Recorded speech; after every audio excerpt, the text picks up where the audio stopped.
The Prince of Hassan begs for permission, but his loving uncle cannot let him fight. The little prince says, but I want to taste heaven, but how can Hussein let go of Hassan's light? Qasim shows his uncle a letter from his father. Hussein reads it and remembers his brother. With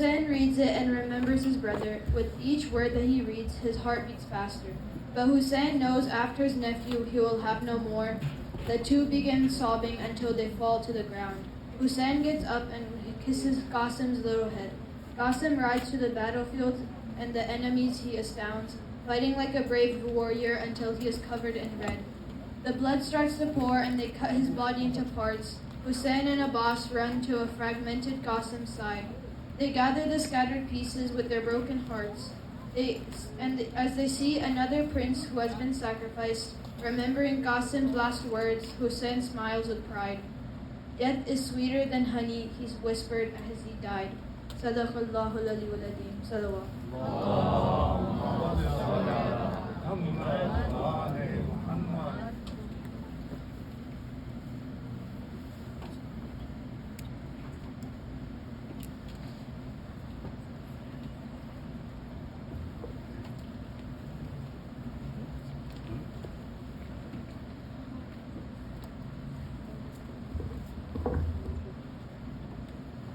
Salawat per Muhammad wa ali Muhammad. Allahumma salli ala Muhammad wa ali Muhammad.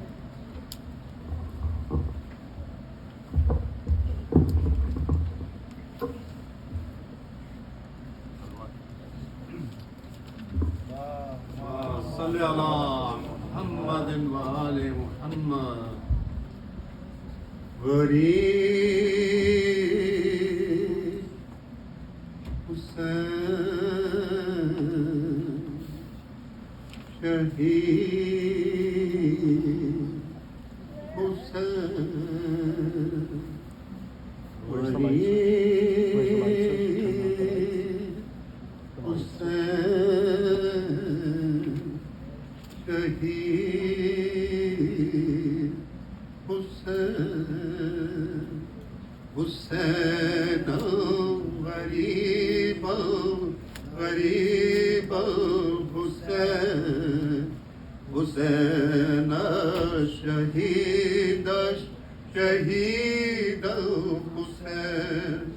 Hussein, everybody.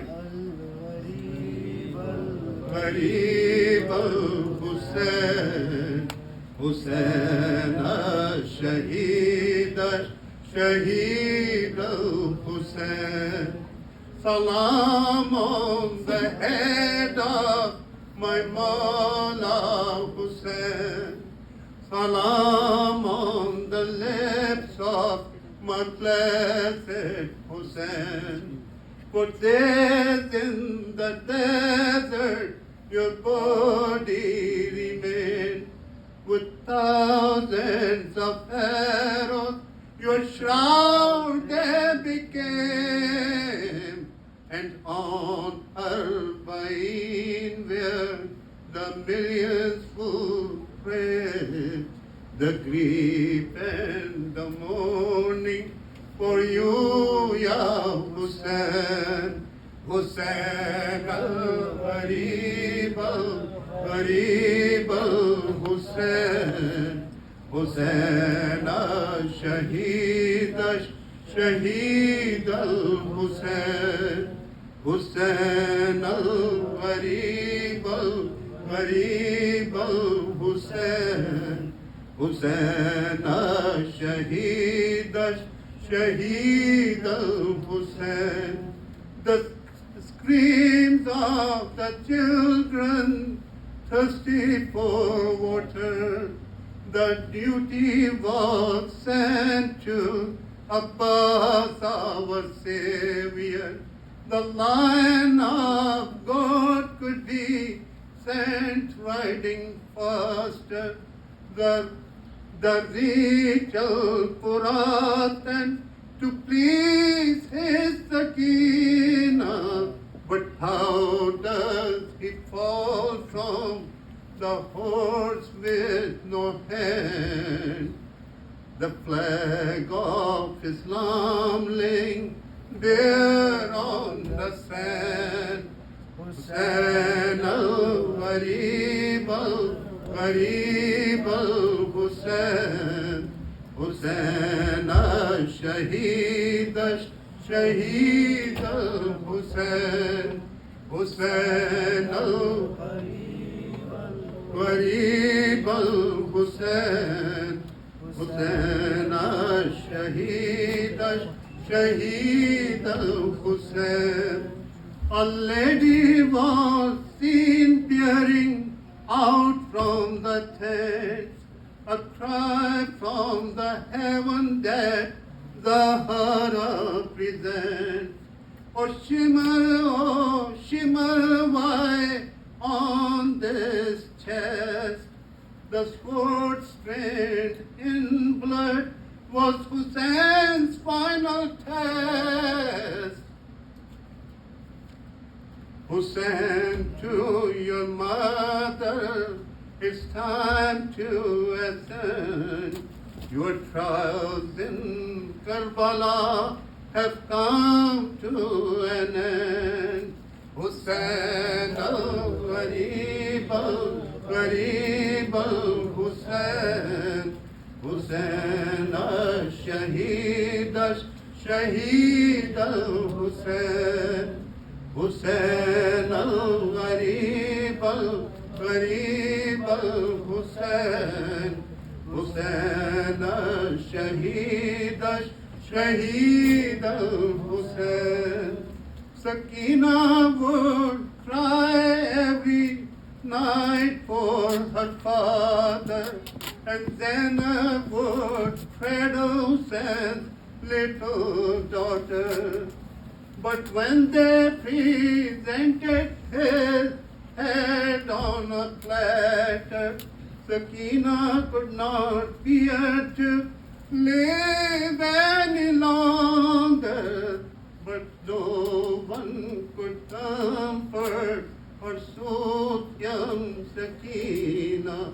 She died in the prison with Zainab beside her. Hussain al-Gharib al-Gharib al-Hussain.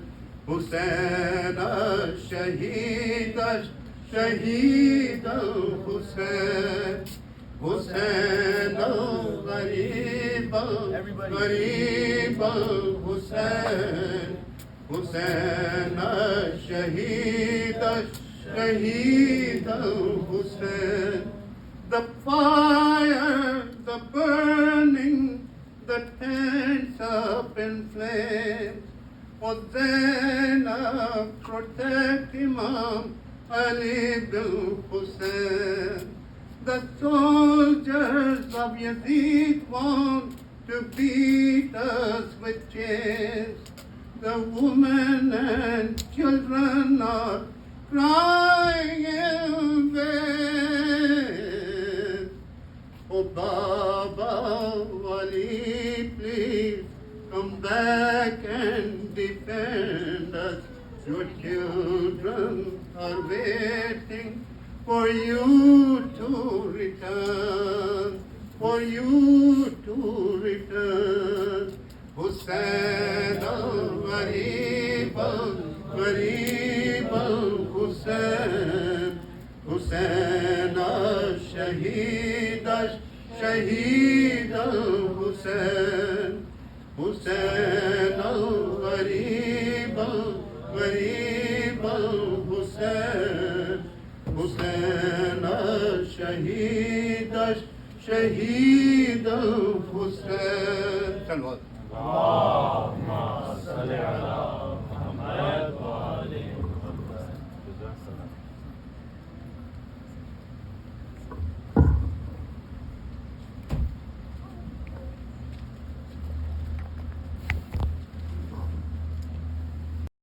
Assalamu alaikum, everyone. Please recite one Surah Fatiha for all Muhammadin, especially for your families. I thought it was a treat.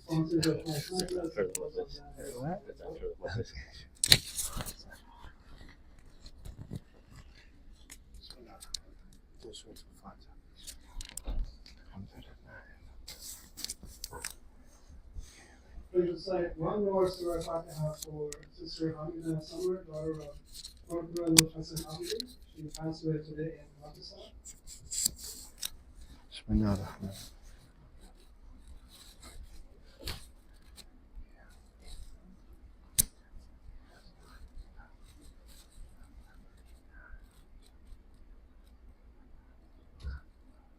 So before we begin the program, we are looking for volunteers for reciting Salam, Maha. So if you'd like to volunteer for any of those items, please do come forward and let us know. One more announcement regarding the blood drive that is coming up at Zanavia, which will be this Saturday from 8 a.m. to 2 p.m. So if you would like to donate blood in the name of Imam Hussein alayhi salam, you should be able to sign up by going to imamhusseinbloodrive.org. And if you'd like any more information, please feel free to ask me or any of the other volunteers regarding the blood donation. After the speech today, we will have a similar program as yesterday, where we will have an aha, we will go outside for a short speech, followed by ziyarah. And tomorrow's program, we will begin to have Q&A sessions with Sayyid Abbas Razavain. Nothing formal, but if anyone has any questions about the lectures, you'll have an opportunity to ask Sayyid any questions before we begin the speech starting tomorrow. There's also kids activities for kids age 3 to 10 years of age in the hall next to the ladies' main hall. So if you'd like to drop off children that go for kids activities, please feel free to do that. And we continue to collect donations to help us encourage attendance in the English programs and improve the programs as we plan to continue our English programs. If you would like to contribute, please make sure to put a note if you are donating online that the donation is for English programs, and we welcome any generosity from your side. I will request, brothers who are sitting over there, if you can please move. There's space over here, so let's fill this area first. We would like to keep the pathway from the door to the ladies' side open. So please move forward and let's fill this area over here. And I think over here as well, if you could please move a little bit on that side, and we'll have probably more folks coming in towards the end. We still want to keep that area. Thank you. Listen, I'm going to ask you questions, okay? So with not much further ado, I'll request the Abbas to please come to the window and address the Allah. Can we turn that light on? Can we turn the phone recorder? Yes. Bismillah.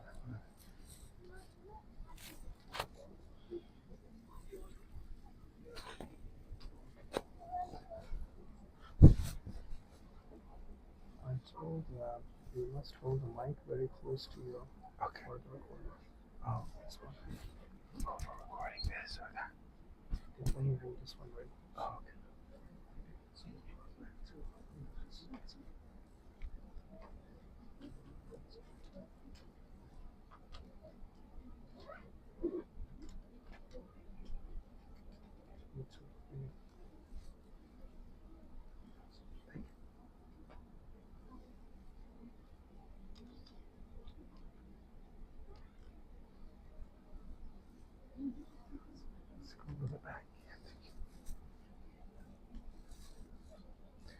أعوذ بالله من الشيطان الرجيم بسم الله الرحمن الرحيم الحمد لله رب العالمين والصلاة والسلام على أشرف الأنبياء والمرسلين سيدنا ومولانا أبي القاسم المصطفى محمد اللهم صل على محمد وعلى أهل بيته الطيبين الطاهرين ولعنة الله على أعدائهم إلى قيام يوم الدين. We are blessed to be able to participate in the mourning of Imam Hussein alayhi salam. Allah has placed blessings and His attention to specific places. One of them is, for example, the Holy Kaaba. You see that the Holy Kaaba is a very important place, and it is one of the first places that we have in tradition that after the world was filled with water, Mecca was the first to come out of water. Then we have, comes to holy places, the land of Karbala. In the land of Karbala, even before Imam Hussein alayhi salam was buried there, the land itself was a holy land, was a special land. And you see this by the tradition that when the land of Karbala speaks to Mecca, that the land of Karbala, Mecca boasts and says, I am the first. For example, land, I am the place of the Kaaba. And Karbala says, I am the place that Hussein ibn Ali will be buried.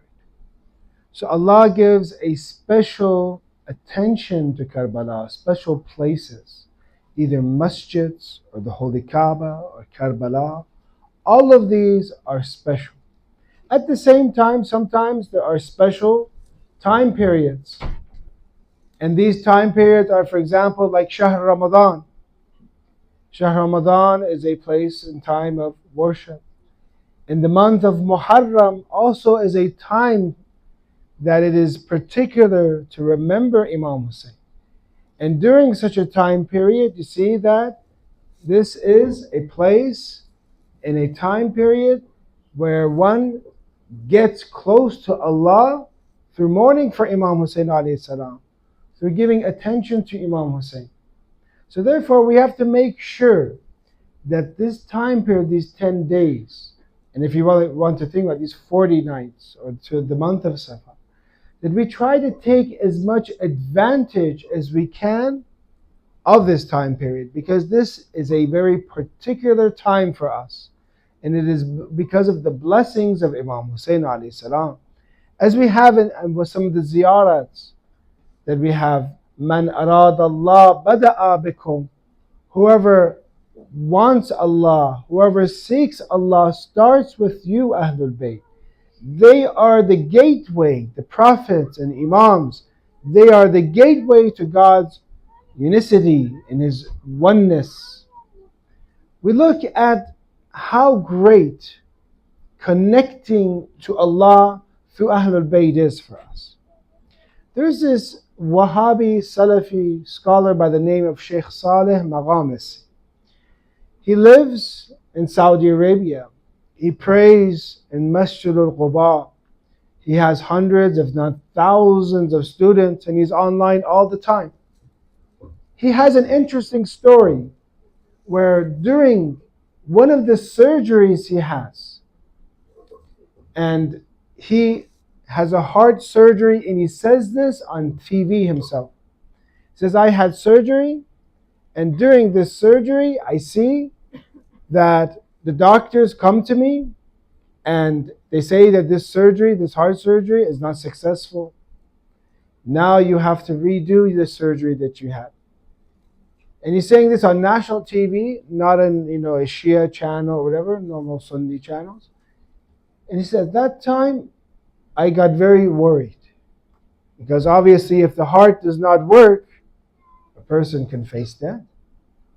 So at that time he says that on national TV, he's saying a lady comes and hears the bad news. Hears that it seems like it was unsuccessful, the surgery, and we need to redo it. She comes and says, well, why don't you, and doesn't know exactly who he is, why don't you say a salawat? And she says, she's Lebanese, why don't you say this salawat this way? Say it like this, Allahumma salli ala Muhammad wa ala Muhammad. Who a Wahhabi Salafi Shaykh. And he tries it out. Now, and when a person is in trouble, that is when they try everything out. That is when they really try to connect to Allah. So he recites a salawat ala Muhammad wa ali Muhammad. Does he recite one? Allahumma salli ala Muhammad wa ali Muhammad wa ali.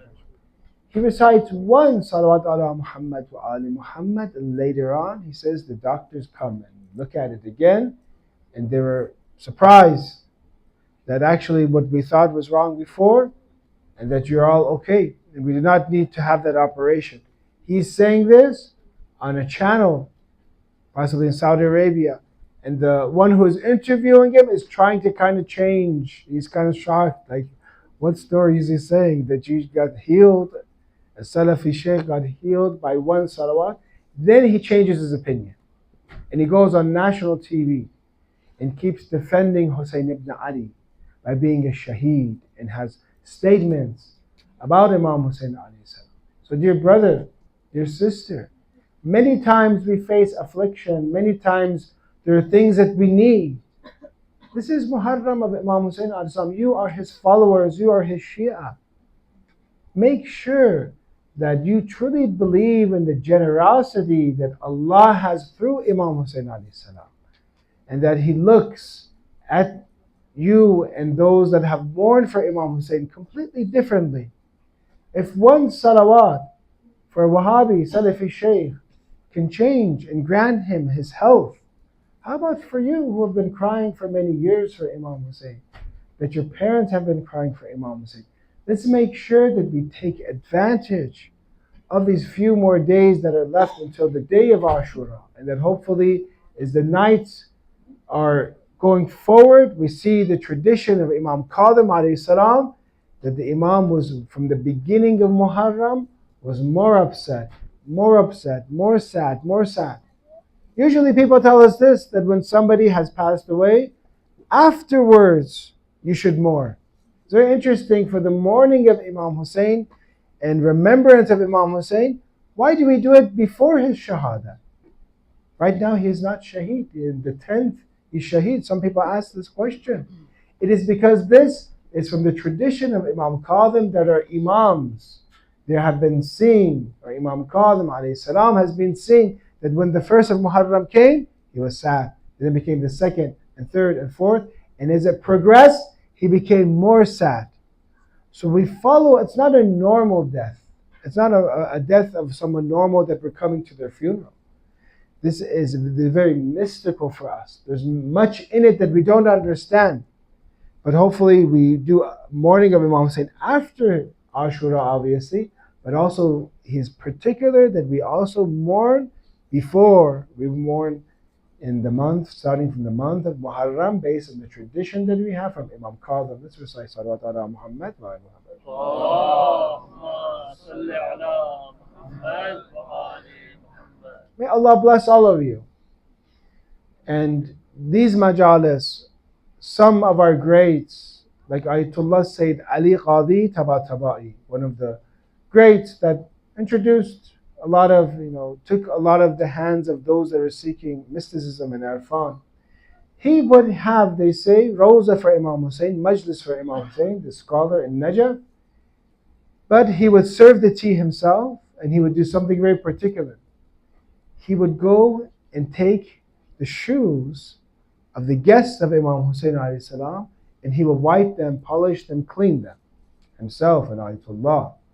Ayatollah Khoi sometimes would come to this majlis and say, I would feel embarrassed that Sayyid Ali Qadi would do this. I would take my slippers and my shoes, my na'layn, and I would put it underneath myself and take it with me inside, so that Sayyid Ali Qadi would not do this.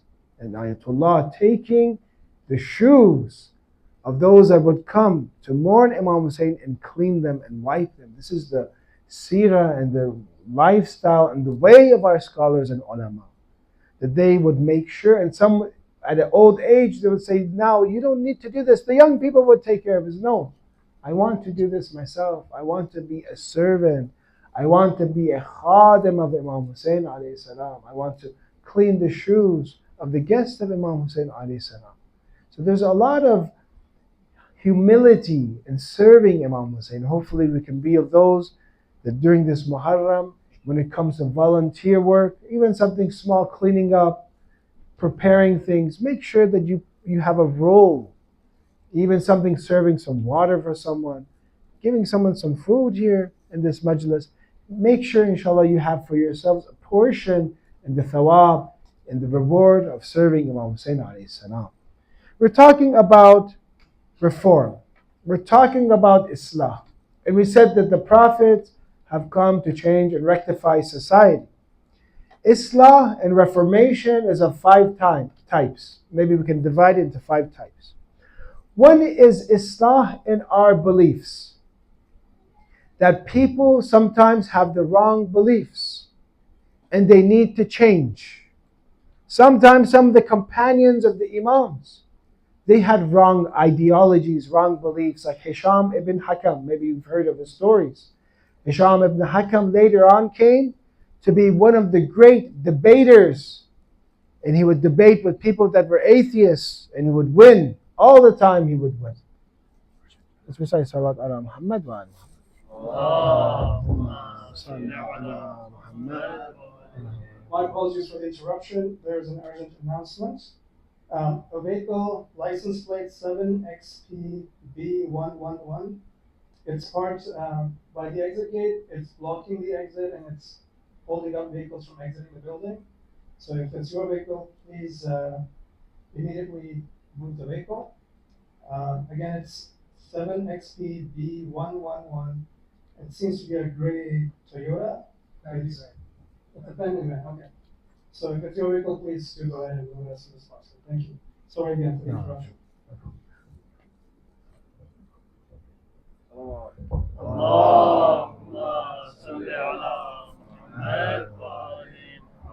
That was a paid advertisement or no?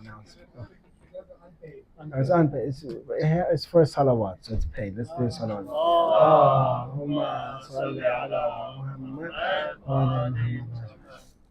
So the first type of islah that's needed is beliefs. Hisham ibn Hakam, he's young. They come and they introduce him to some different concepts. And now he has a wrong ideology in his mind. Imam Sadiq alayhi salam takes him, sits down with him, and in one session he clears all those false ideologies in his mind. So ideologies is the first type. Beliefs is the first type that we need to change if it's wrong. Sometimes behavior, we're talking about other concepts when it comes to Islam. Sometimes behavior is easier to change. But when somebody's beliefs is wrong, there's tahrif, it's distorted, this is hard to change. Two, when it comes to behavior, sometimes our behavior is not adequate. When we come to our friends, we're very good. But when it comes to, for example, our family members, we're terrible people. So behavior is also something that we need to change. Three, relationships, how we are with one another. This is another concept of Islah. Fourth, business. Sometimes they tell me this person is very good when he comes to the masjid. Everyone loves him. But did you ever do business with him? He'll rip you off so bad. He'll give you such a terrible deal. Never buy a car from this guy, for example. You try to start it and you see you won't even make it home, for example.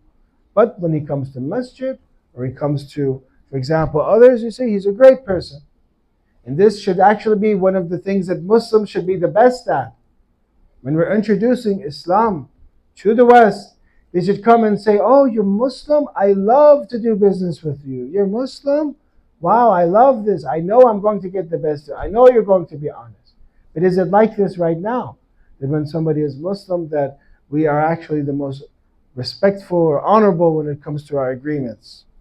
Fifth is politics. That sometimes our politics and the way that we treat other countries and the way our politicians behave needs to change. As we see, for example, what's going on in the genocide in Gaza and Palestine, that the politics needs to change. They don't need to support an entity that is oppressing so many, while this money needs to be used here for those that are poor here, for example, to take care of those that don't have health care, those that have student debt.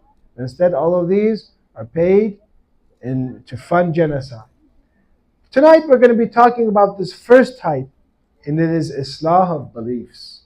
And we said very clearly that Imam Hussein alayhi salam has exited or has rebelled to do talabul Islah, to want reformation in society. What has been happening in Imam Hussein alayhi salam's time period that he has to change and reform?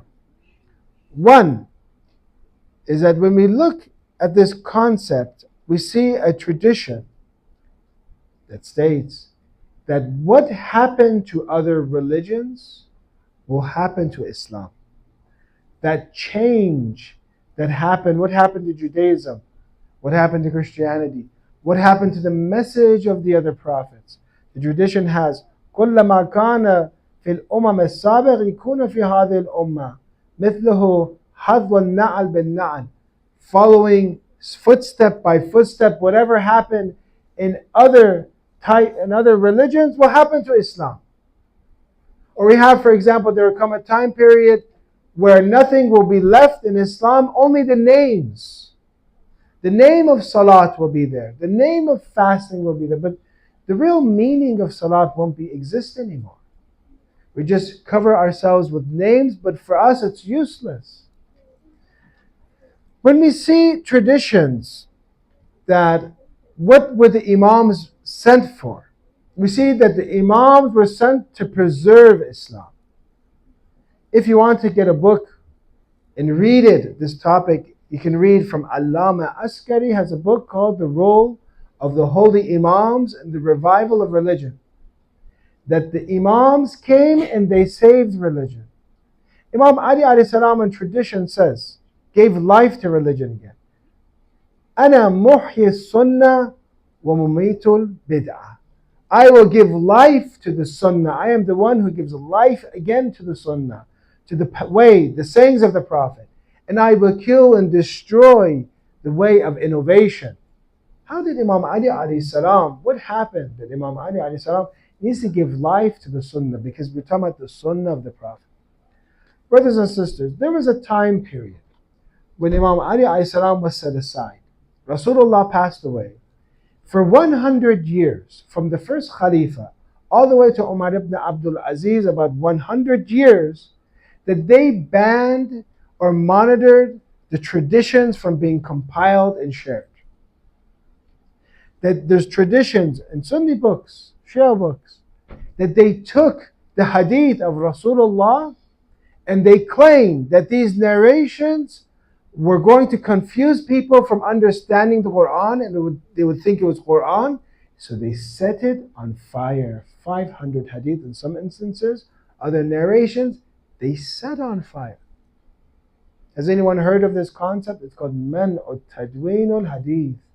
That they prohibited Rasulullah's hadith from being shared. For 100 years it was not allowed. Other empires became Muslim. They said, what did the Prophet say? They do not worry about what the Prophet said. Just share Quran. Just share Quran. Recite Quran. Recite Quran. Quran is good. But the bayan of the Quran is from the Prophet. The Quran can be interpreted in different ways, some verses. Today we have so many different sects in Islam, different groups. Each group says, I'm right by this verse. This one says, I'm right. Well, the bayan of the Prophet says, this is what this verse means. If Allah willed, could just send the Quran and says, you guys just read and figure it out.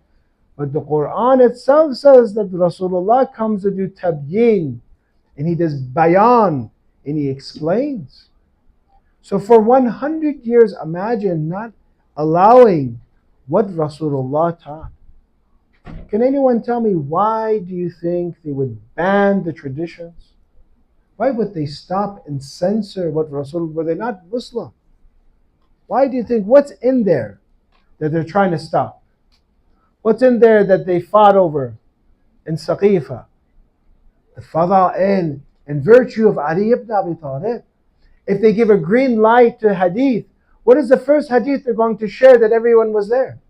Hadith al-Ghadir. Man kuntu mawla fahadha aliyun mawla. They're going to say this because it happened 100 days ago about. It happened a few months ago. And 100,000 people shared it. So if they do not stop the traditions of Rasulullah, then they're going to be in trouble, because the people are going to say, wait a minute, he is the Khalifa, but what about this tradition, man kuntu mawla? What about the tradition of hadith al-tayr, for example, the tradition that I want to eat this meat, I want to eat this duck or this bird with the best person, afdal person, and Ali ibn Abi Talib walks in and he says, this is the best person. Or for example, hadith al-walayat, that he is your wali. Or for example, Hadith al-Thaqalain, I leave two weighty things, Quran and Sunnah.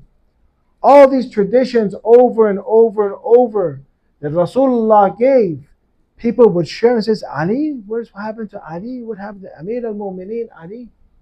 So therefore, 100 years of hiding the truth is going to damage, because not only are the beliefs going to change, but also the practices will change. There's an interesting narration or interesting fact in history that one of the companions begins to cry. This is Sunni books. One of the companions begins to cry and says, nothing was more clear to me than Salat. I swear that we have ruined Salat. Why do you think Salat would be changed even? Because the sayings in the hadith of the Prophet is banned. The Quran has some instructions about how to pray. It doesn't have all the instructions. Exactly everything that makes, for example, wudu, batil, for example. Exactly what makes salat batil, for example. Where the conditions of the clothes, for example, of the musalli, these are in hadith. We have 500-600 verses in the Quran that talk about the ahkam. But the rest has been explained by the Prophet. Then later on comes Imam Ali alayhi salam becomes the Khalifa. Imam Ali, in what year does he become the Khalifa? 35, right? So around 25 years later. 25 years later, Imam Ali becomes the Khalifa. He begins to pray. He does Raf'ul Yadain, which they completely forgot. Raf'ul Yadain means taking the hands and going Allahu Akbar and Takbir to Ihram. But especially when you any Allahu Akbar that you give in Salat, it's musnad to do Raf'ul Yadain, raise the hands. He begins to pray. People are confused. They're like, what is Ali ibn Abi Talib doing? What is this Salat? What is this? And then people that were in Badr, this is in Sunni books, they come, those that were in the battle of Badr, they come and say, Hada Salatun Nabi.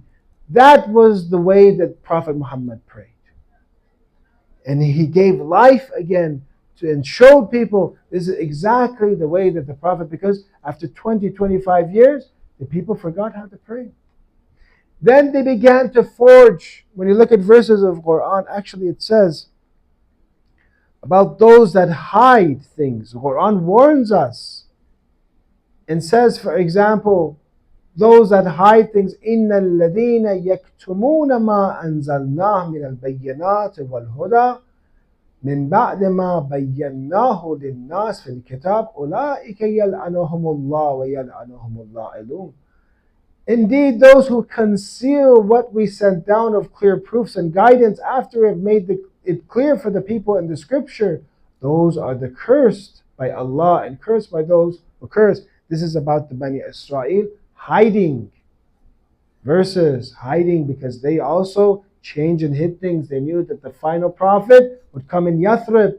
They waited for him. They went there, and then Rasulullah came in Medina, came in Yathrib, and like, no, they're hiding it. They're changing it.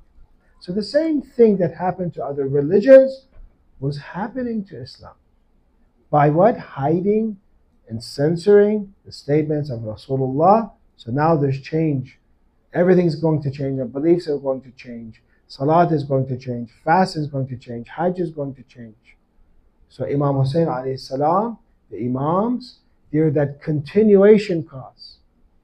Rasulullah started Islam, but Islam has to be preserved. That's why you have to have Imams. You have to have Imam Ali, Imam Hassan. And as long as you have Quran, you also need Imams. Why? Because of the continuation cause.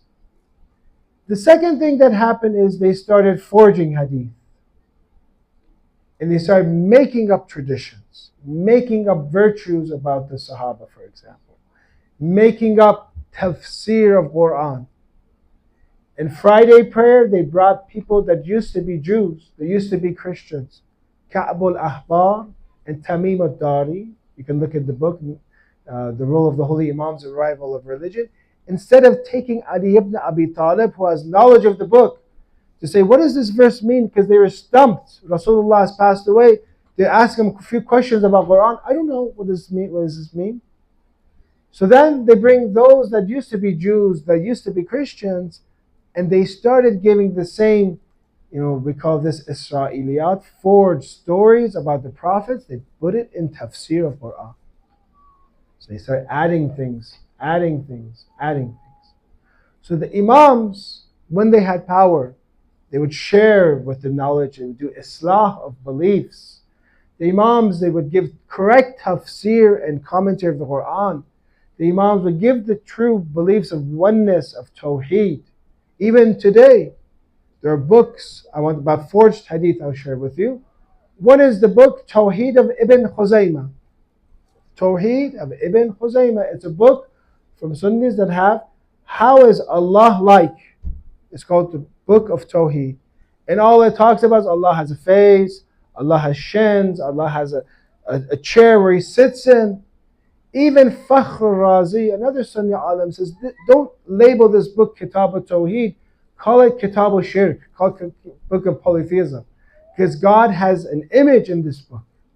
Even today, Westerners, they come and say, you Muslims, you say you're true monotheists, you don't believe in God has a form. What is this book? And they have translation of Kitab Ibn Khuzaymah. It says, look, the God that you have is no different than the God of Christianity, for example. He has human form. Then now look at the traditions from Ahlul Bayt. Look at the book of Tawheed of Shaykh Saduq.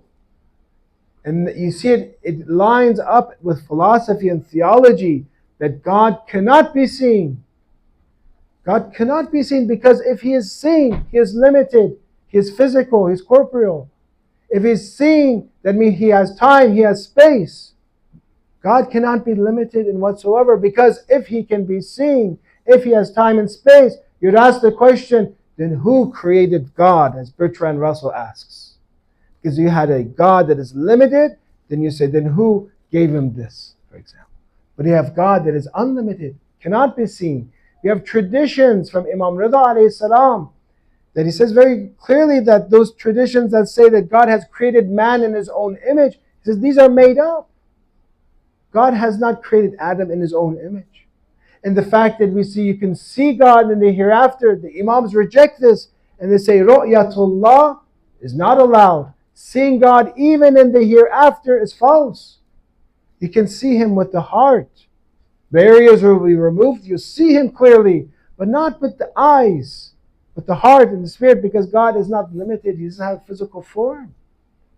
So therefore, this is why we need the Imams for theology, because they did Islah of our ideology, our beliefs. They did Islah of how we view Rasulullah. I want to again compare the view of those that left Ahlul Bayt, how they see Prophet Muhammad and how we see Prophet Muhammad. God forbid they have in their books examples that Prophet Muhammad would make mistakes. That na'uzubillah, that Rasulullah would make up and he would get verses of Quran from shaitan and he thought this was the correct verses. And that is what caused Salman Rushdie to write the book Satanic Verses, because it's in the books. But we reject this. We say Rasulullah is absolutely infallible.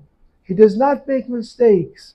He cannot commit any sin. So therefore, I don't want to get into this too much, but you see the role of the Imams to do Islah, because religion was changing. Tawheed had changed. Risalat has changed. Ma'ad, belief in the hereafter, had changed. So therefore, we need the Imams. We need individuals that are infallible, that have knowledge of the book, in order, if false ideas come, to do Islah. Let's recite Salat ala Muhammad wa ali Muhammad wa ajma'in. Allahumma salli ala Muhammad wa ali Muhammad. There's a very interesting hadith that once Ammar ibn Yasir, this person says, I heard from Ammar ibn Yasir that Rasulullah stated this and said that, asked Imam Ali alayhi salam, I heard this from Ammar. Ammar, is one of the great companions of Rasulullah. And he died in the Battle of Siffin. He died maybe at the age of 80 or 90 years of age. He was a true warrior for Imam Ali alayhi salam. When he came to Imam Ali's side in the Battle of Siffin against Muawiyah, many people came.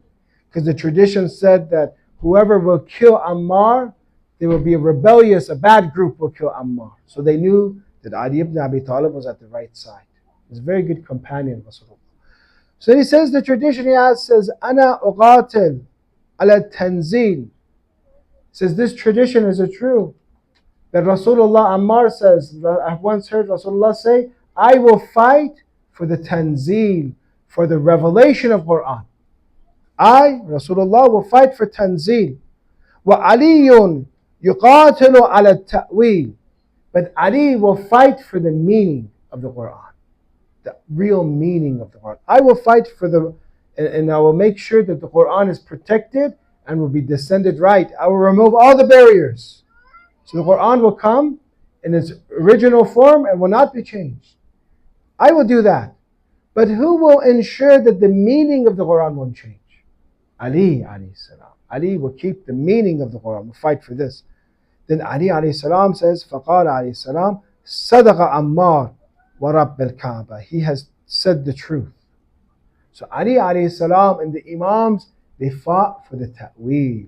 What does the Quran mean? What does the Quran say? There are verses of the Quran that are not clear, everyone knows. There are verses though that we understand the apparent meaning. We say we understand apparent meaning, but it could be wrong. Then there are verses that are mutashabih. We don't even know what they mean. Who's going to explain to us the mutashabih verses, those that nobody knows the understanding, except whoever has ilmul kitab, whoever has knowledge of the book.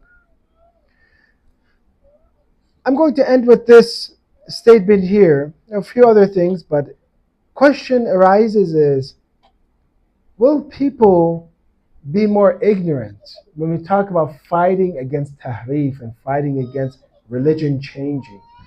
Do you think that people will be more ignorant during the age of ignorance, or people will be more ignorant during the time of the advent of the Imam of the age? Which one do you think people will be more ignorant? When Rasulullah came and started his mission, or when Imam Mahdi comes back? Which one of these do you think it is?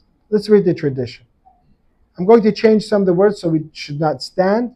That when Imam Mahdi comes, إِذَا قَامَ إِسْتَقْبَلَ مِنْ جَهْلِ النَّاسِ. He will be confronted with the ignorance of the people. People will be so ignorant when Imam Mahdi comes. أَشَدَّ مِمَّنْ إِسْتَقْبَلَهُ Rasulullah. It will be more than the ignorance than what Rasulullah faced. It says, من جهال الجاهلية. إن رسول الله عليه السلام عليه وآله السلام صلى الله عليه وآله أتى الناس وهم يعبدون الحجارة. He came and people were worshipping stones. Sometimes it would take, for example, from a dessert or halim or halwa, they would take this and make it into an idol in the morning, and at lunchtime they get hungry and they'd eat the idol. This is what they would do. So this type of ignorance they had. They would worship the rocks. And then we said, وَإِذَا قَامَ. When Imam Mahdi comes, أَتَى النَّاسِ وَكَلَّمُهُمْ يَتَأَوَّلُوا عَلَيْهِ كِتَابَ اللَّهِ يَحْتَجُ عَلَيْهِ بِهِ. They come, but they present the Quran to Imam Mahdi. But their knowledge of the Quran is so wrong, they're in such ignorance, more than the ignorance of the people during the time of Rasulullah. They have Quran, but they have misinterpreted the words so much, misunderstood it so much that when they come, they confront Imam Mahdi with the Quran, but they have more ignorance. So therefore we understand that the Imams have come to save us from ignorance, save us from misguidance, so that we can have Islam, we can be rectified. I'm going to give a few pointers for us during our lives while we're here on earth. What can we do so that we can protect our beliefs? We said that the most important thing is beliefs. Our behavior can be changed, but somebody's beliefs is wrong, they're misguided, it's very hard for them to change. Their entire behavior would change because of their beliefs. One, I advise you, dear brothers, dear sisters, to take your religion from Quran and Sunnah. From read the Quran, acquaint yourself with the Quran, and also the Hadith and traditions. The traditions say someone whose faith is based on Quran and Sunnah, the hadith of the Prophet, hadith of Imams, a mountain will move before they move. So your basis should be formulating your ideology with Quran and Sunnah. 2, attach yourselves to the rope of Allah. Attach yourself to the firm holding, Urwatul Wuthqa, to Hablullah. Attach yourselves to the Imams. They are the light. Now you're here in the Majlis of Imam Hussein alayhi salam. He is Misbahul Huda. Connect yourself to Imam Hussein. Connect yourself to the Imam of the age. They will metaphysically guide you. They will take you away from any type of rijs, any type of filth, any type of sin that is inside your heart. They will keep you pure. Whoever wants to seek God, seeks Ahlul Bayt. They will guide you. 3, do not pick and choose religion on your own benefit. Question, why did people change religion? 1, the oppressors wanted to take control, so they changed religion. 2, people did not like their parts of religion that are hard. Parts of religion where I have to fight against myself. People want to make those hard parts easy. Let me give you a story. Once Allama Hilli, he was debating whether well water has the easier ruling or the harder ruling. If well water had the harder ruling, if that well, because water at that time, it's about 500, 600, 700 years ago, that was the source of water for people, wells. If a well became impure, you would have to take the well and scoop it up. Many times, depending how it became, they just scoop it up. It was very hard. If one thing fell, a drop of blood fell, for example, an animal died in it, then they have to take the entire well and keep removing the water.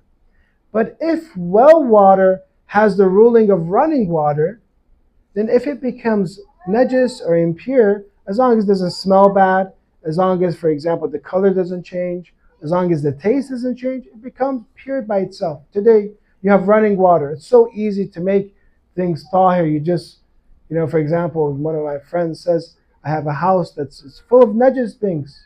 This is what I have to do. I can call the fire department. I call, for example, 911 and say there's a fire, and they make the whole house tahir because they have these huge, for example, hoses, and they can make the entire house. You don't have to worry about it. It's so easy for those that are waswas. So running water is easy. You just have a hose. You just go throughout the house and make everything tahir. It's easy. We live a life. So which one of these is right? Is well water easily made najis? It's hard for it to become impure, or is it the easier ruling where it's like running water? So what did Allama Hindi do? Because a person can change the rulings based on their own wants. They say for 1 month he closed off his well. 1 month he closed off his well and didn't use well water. How hard is it? Where did he get water from? 1 month while he was investigating the ruling. And then when he investigated, he said, I came to the conclusion that actually it's the easier ruling. It's like running water. But he didn't allow the nafs and the desires to come in and change his opinion. That is why we change religion. Because we say, that ruling's too hard. For example, you have to remove all the makeup in the hands, for example, for wudu. That's too hard. Is there a jurist that allows you with nail polish, for example, to do wudu? That's to make it easier. Is there, for example, a jurist that allows you to listen to all types of music? Not all type of music is haram, but obviously there are some that are suitable for enjoyment and suitable for gatherings of amusement. Those are haram. So we're always looking for the easy way out because we don't want to submit. And when we do this, then we pick and choose religion. It becomes like a buffet. You ever go to a buffet that you pick and choose this? I like this. I don't like this. I like this. We don't want that to happen because that is how we change religion. We have to submit to religion. 4th is education. The more you study, the more you have classes, the more you have deep knowledge and you actually study it. Sometimes it's sad. We say, hey, community, let's have a picnic. Let's have, all the masjids come together. People show up. Say, community, let's have classes and learn about how to do our Islamic rulings right. Nobody shows up. For barbecues, everyone shows up. For fun, everyone shows up. When it comes to classes and courses, nobody wants to show up. That person that has reached Kamal is the one that has deep understanding of religion. And the fifth, which will protect us, are who's in charge of us. The tradition for Imam Mahdi mentions that those that narrate the hadith, the jurists, they are the hujjat upon us. Our marja'iyat, our scholars, our jurists, those that are mujtahids. We have to make sure that when it comes to the rulings, we see what they say. When it comes to beliefs, we come and see what they say. They will save us during the time of occultation. The jurists, the marja'iyat, and you choose you for yourself, say the most knowledgeable. They will guide you, hopefully. And as long as you're connected to the Hawza, the Islamic seminary, that is what the scholars are for. They read and interpret the hadith, and they give you what is according to their long lives of research and their expertise. They tell you what is right, what is wrong, and therefore you don't try to make things up by yourself. And that is when we'll get into danger. May Allah, inshallah, protect us from tahrif, from our religion changing. Inshallah, may Allah give us the right beliefs. May Allah give us right tawheed, give us the right belief in nubuwwat, give us the right belief in idalat, right belief in imamat, right belief, inshallah, in ma'ad. The salawat ala Muhammad wa ali Muhammad.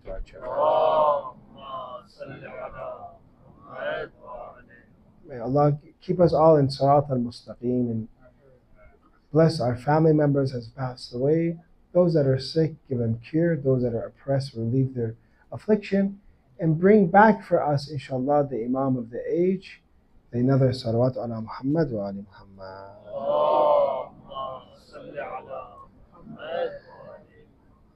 Let's dim the lights and talk about some of the madloom and oppressed martyrs of Karbala.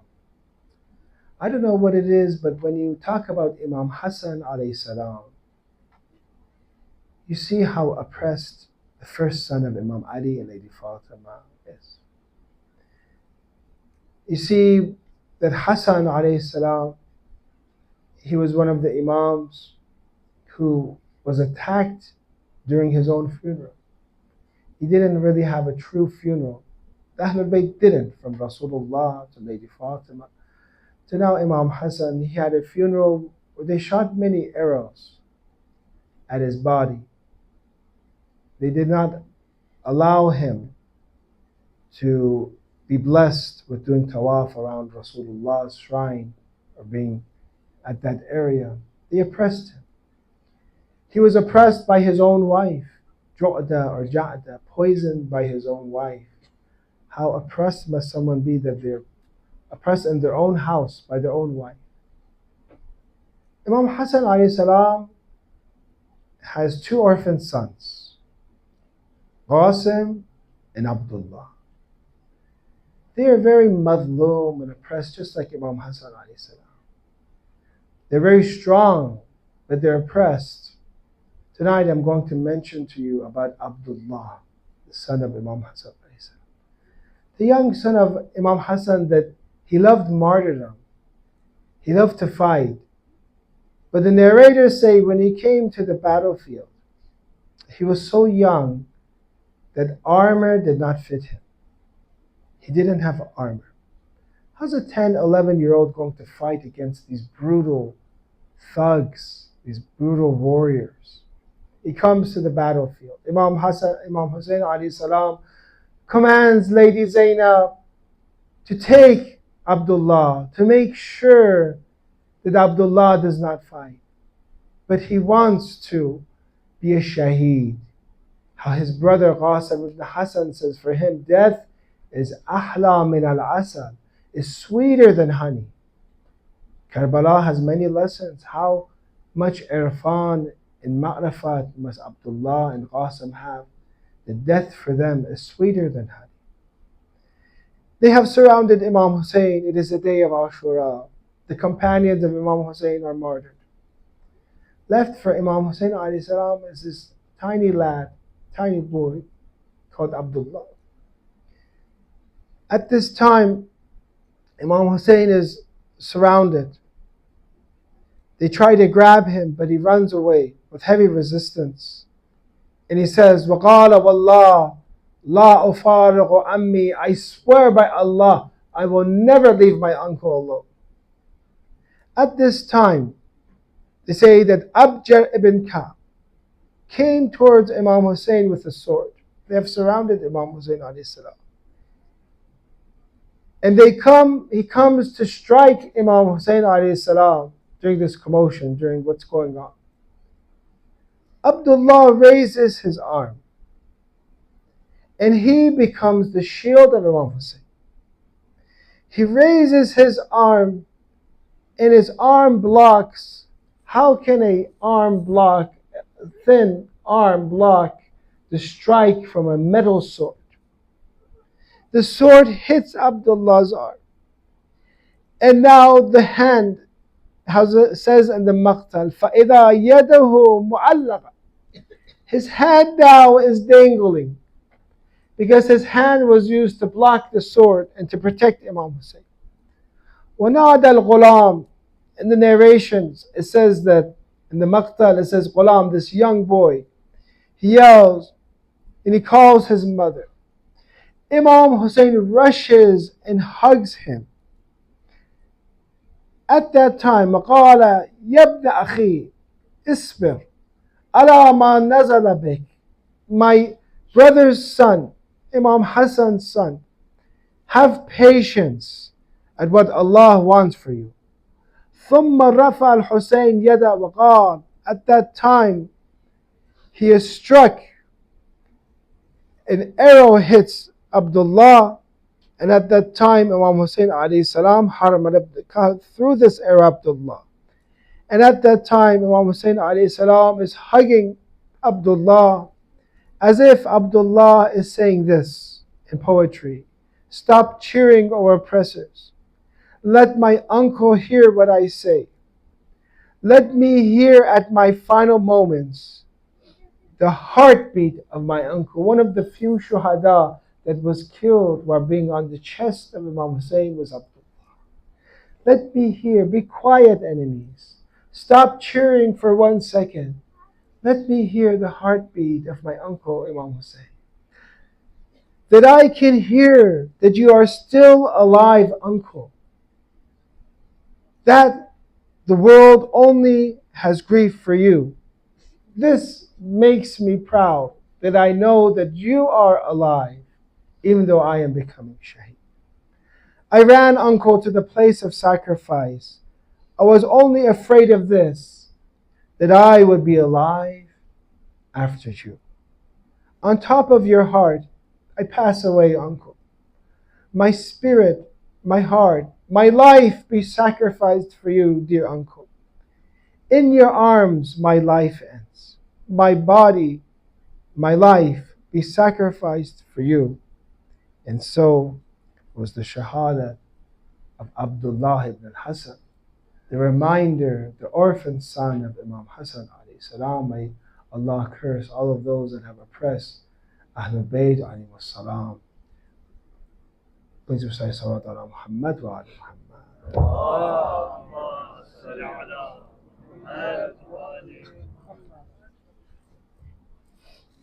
Thank you, everyone. We will continue the program outside, just through the doors. We're going to have a short play today by Brother Mohsen and Muhammad Ali, and then Noha by Brother Murtaza, followed by Ziyarat by Sayyid Abbas. So if you could please join us here. Brothers first, if you could please exit right through the doors.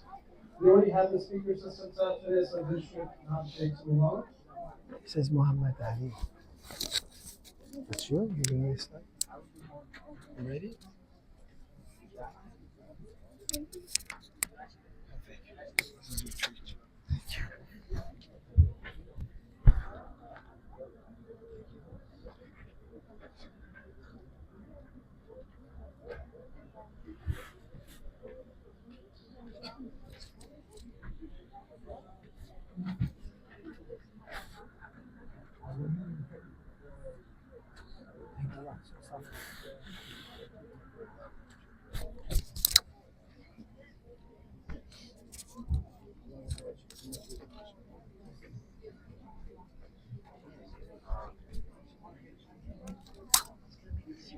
Yes. Him in the corner, I think you'll have less room wasted here.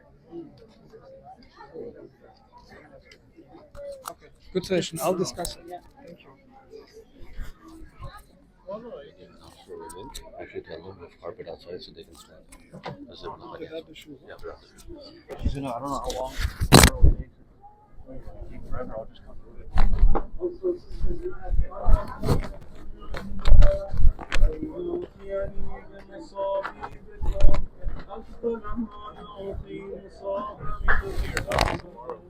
They'll get them.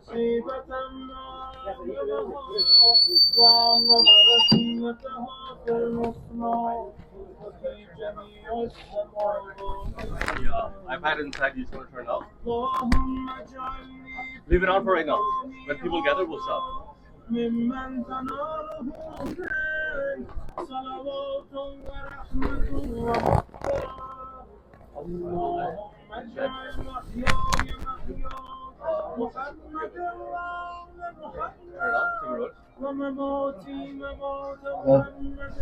Test, test. Hello, hello. Takes a second.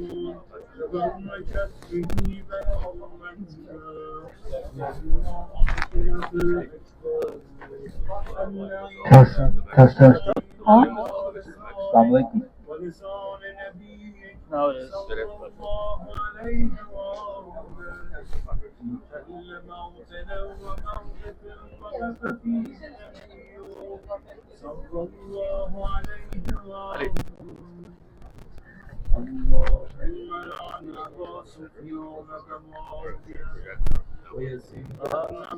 It could be where they are. They're gonna sit here. They can always move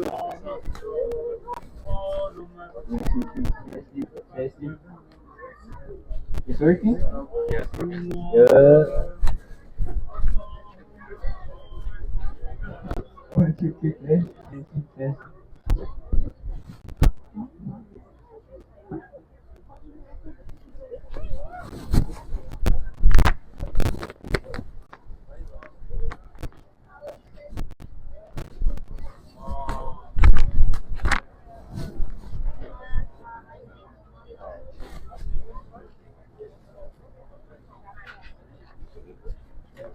Assalamu alaikum, I'm Mohsen.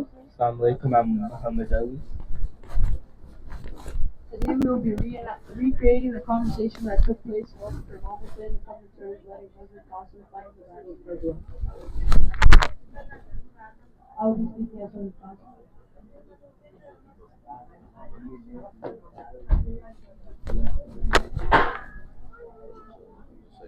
Yes.